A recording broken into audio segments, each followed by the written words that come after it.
Aka yako yabvuliwa. Yakadaka. Ndine mwana wa South Africa, unoona? Ula kuti uye kuno ku December uno watatopinda. Saka uye zvogadzwa zvoka. Saka ndikuhla kuti iyo zopa border apo. Handitika. Kana maguma muroad umu. Vana malaita apa. Vanogona kumbira zvungu. Handitika. Ndaida kuti mumusotera mushonga. Wokuti asabirwa zvungu pa muroad umu. Ndaiya mwana wangu ubva South Africa handiti. Usika pa border paipa wonzi tikuda permit. Tikuda chakati iye watengera baba wako zvinhu zvakawandisa. Saka tikuda mari. Saka ndaida kuti asabirwa muroad umu. Nana malaita avasamubira munopaona. Unopeka here iwe. Auziwe here kuti kune Elobus. Rotakura vanhu. Ku South Africa vachiuya navo kuno. Riya rechingoro shure. Ha. Rechingoro shure? Inotakura zvinhu unotouya zvakanaka. Otosvika pano Elobus. Nditaura kuti Elobus rotakura vanhu kubva ku South Africa kuya kuno kuZimbabwe. Ndiro bhazi randienda naro ndichirapa vanhu ku South Africa. Ndichidzoka kuno ndichivarapa vose Elobus. Elobus urandora mokwira kubva kuno muchindawo. Elobus. Ngokozviri fresh. Iyo zizi uri kundigira zvinhu zvakawanda mabhegi chichi masbesters nezvokuva masofa nechichichi handiti. Azvizo isipo musoro pebhazi paive zvikanaiwa here zvinhu zvangu imi. Hakuna chimboda iyo. Elobus musikuru rine chingoro shure chakagadzirwa zvakanaka. Chakapfekedzwa kwese kwese. Zvimwe zvinenge zviriko kune mekugara vanhu. Hakuna chimborasika kana chimwe.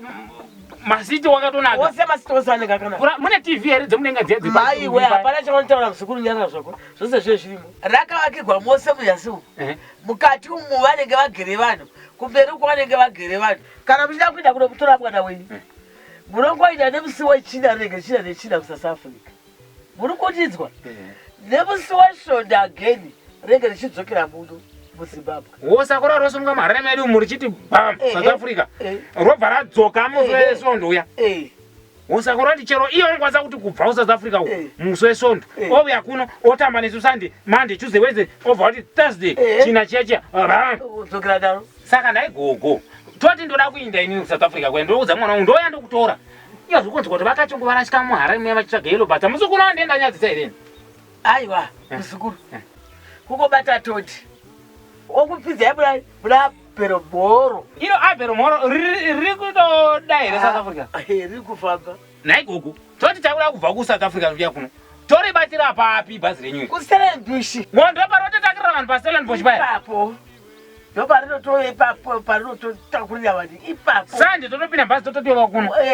Ende charakanakira njoti handinochinjigarisa garisa mumba kuona zondombonziwa iye baba tavatengera acha yandakamboigona mwana wangu ya no. Kungonosvika iko kunoti China. Sande nditoti nditodzoka kuno. Saka rotakura wainaiswa here wemabhachi wekuti toonekwa tiri muElobus. Hariketi vanhu ndavakwire Elobus kana vachiuya kumatare. Bandiitiveka mushonga. Handikuiti mushonga mwana unouya zvakanaka achibva pano kutaura zvisina basa rose. Bva. Manje gogo yezvo ndenda bva pano. Vachibva chimwe chinda. Kwete zvangu achitaura zvokuti kwaiko. Ndakwenda kuElobus. Matare. Zvisina nebasa rose izvo. Ndakwenda kuElobus. Chenda chibva pano. Ibva. Chikoro chitambisa akata zangu.